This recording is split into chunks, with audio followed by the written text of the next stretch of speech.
Hi, welcome back to Godly Play. I'm glad you could come be with me today because I have another story for you. Not a Godly Play story, but God definitely has something to do with this story, and I hope you're going to enjoy it as much as my kids and grandkids have enjoyed it all these years. It's called The Snow Angel, and it's written by Debby Boone. Now, for some of you out there, that might be a familiar name, and it is. It's that Debby Boone. The one who sang all those Christian songs and things, was a pop singer. It's great. And the illustrations are by her husband, Gabriel Farrar. Anyway, I hope you enjoy it as much as I do. So let's get started and hear about the Snow Angel. So, are you comfy? Got your listening ears on? All snuggled up? Because this is a good one. The Snow Angel. Rose was a little girl whose eyes were full of dreams. Most people see things the way they are. Rose saw everything blanketed in dreams of what could be. The world was so much more beautiful because of it.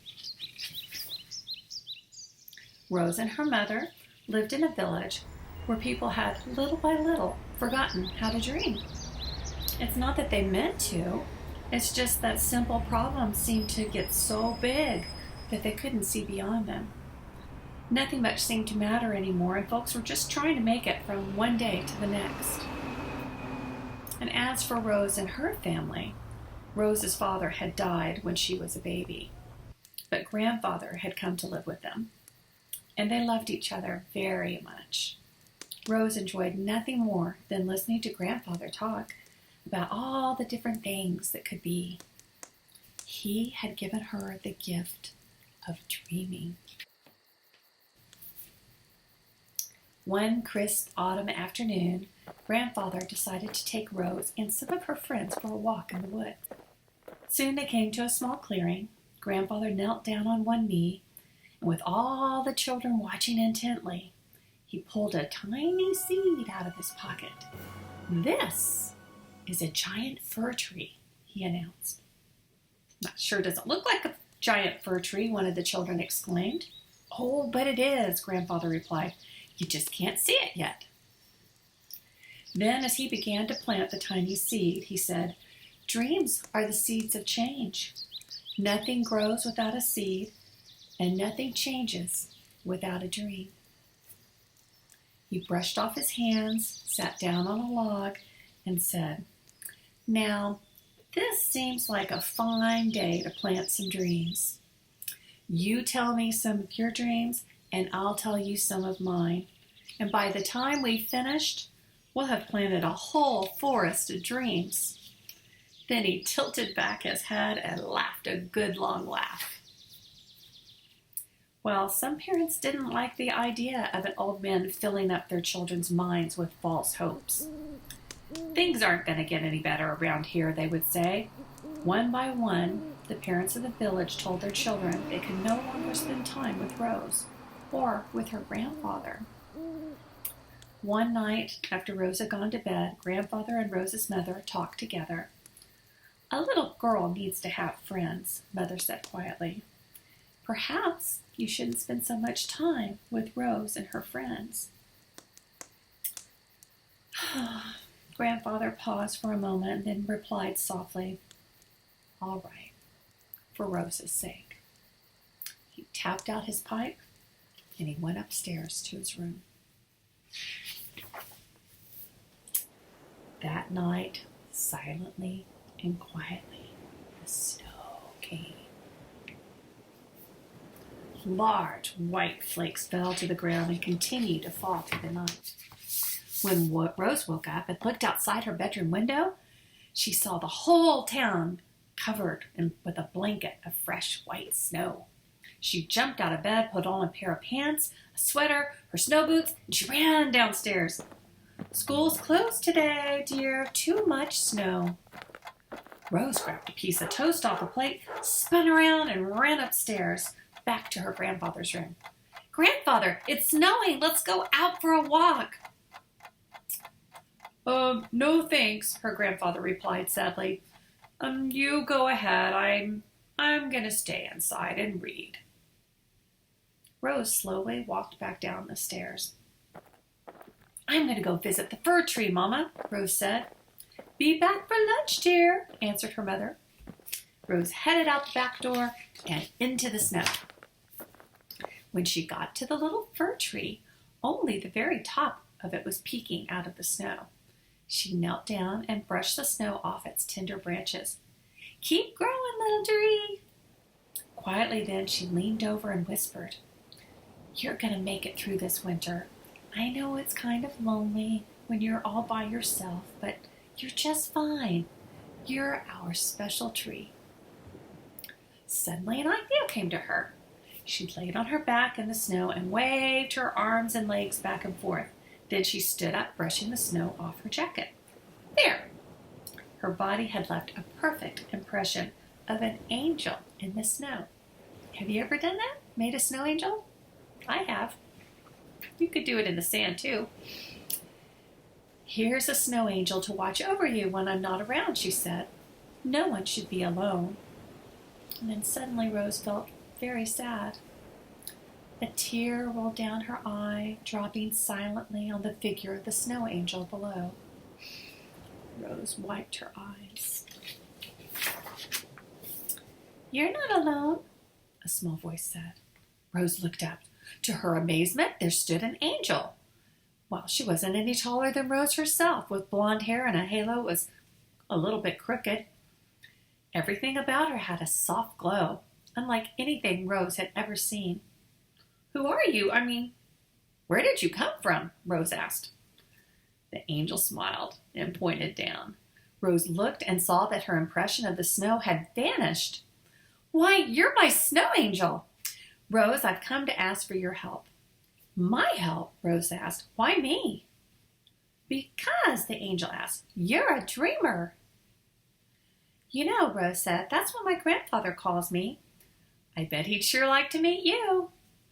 Well then, the angel said, what are we waiting for? Let's go.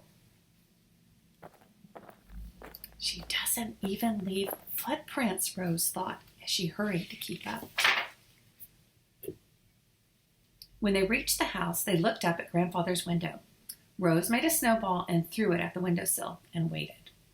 In a few moments, the window opened and Grandfather's head peered out. Grandfather, I have a surprise. Come outside. Well, Grandfather hesitated. I'm not supposed to.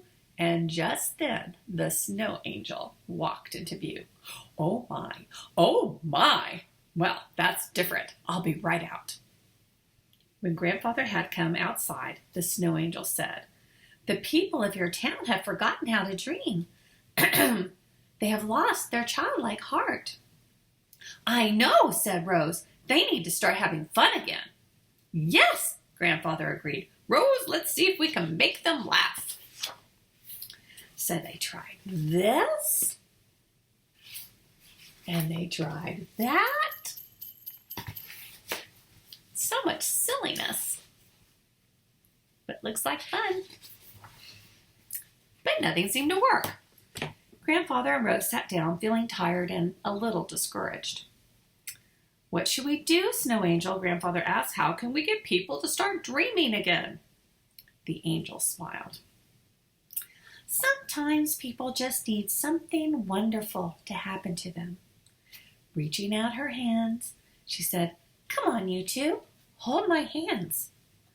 Up they flew, higher and higher through the clouds. That sounds so exciting. Magnificent, exclaimed Grandfather. Oh, said Rose, if only everyone could see this. Wow. The angel laughed. Why, that's why we're here. Come, help me pull the clouds back. All three of them grabbed a piece of cloud and pulled, much like you'd pull back the top of a bedsheet. Now shake, said the angel. As the three started to shake the cloud, snow began to fall, and light from the sun reflected off of the snowflakes like 1,000 prisms, each one changing the colors as it fell. The snowflakes turned from crimson red to a golden amber to an emerald green to a royal blue, which deepened to a rich purple, changing again to a brilliant white. Down below, the children started to come out of the houses, and soon they filled the town square, reaching up to catch the colorful snow. "Look, it looks like confetti!" exclaimed one child. "Yes, or stained glass," another one shouted, jumping to catch a snowflake. "Oh," asked Rose, "could I go down and play too?" The angel took Rose and Grandfather by the hands and flew them softly down. Soon Rose was enjoying the sight with all her friends. "Look," said Grandfather, "here come the adults." Sure enough, the townspeople, hearing the sound of the children's laughter, began to walk outside to see what in the world was going on. One by one, they looked up in wonder at the falling snow, first in disbelief, then in wonder, and finally in giddy joy. In a few moments, the square was filled with both children and grown-ups playing together in the snow. Grandfather turned and hugged the angel. "Oh, thank you for everything." The snow angel laughed. "It was fun for me too, and please tell Rose I couldn't have done it without her." The angel looked around as the snow fell, and the people laughed and cried and danced and sang. Then, almost to herself, she said, "Sometimes people just need something wonderful to happen to them." Rose was a little girl whose eyes were full of dreams. Most people see things just as they are, but Rose saw everything blanketed in dreams of what could be. And the world was much more beautiful because of it. How did you like that story? Who are you like in this story? Are you a dreamer? I wonder what kind of dreams you have. Maybe you could share some of those dreams with me. Then we would think of if everybody watching shared their dreams, we would be planting seed dreams like crazy. We'd have a whole new forest of new ideas. That sounds like a good plan. We should do that. Maybe that's part of what you could do today as you work with the story. Think about your dreams. Think about what is, what you'd like it to be like. Maybe draw a picture or write a poem or a song. Whatever makes you happy and whatever feeds your dream, do that. And share it with the people in your family. And maybe they want to share their dreams with you. And when you're done, have your feast time and stop, grab each other's hands, and lift up your prayers of thanksgiving and your intercessions, which are the cares on your heart. Always letting God know where you are and what you need, because God's always listening to you. Because you know what? You're one of God's dreams. So have a great week, and I look forward to seeing you next time. Peace. I love you. Bye.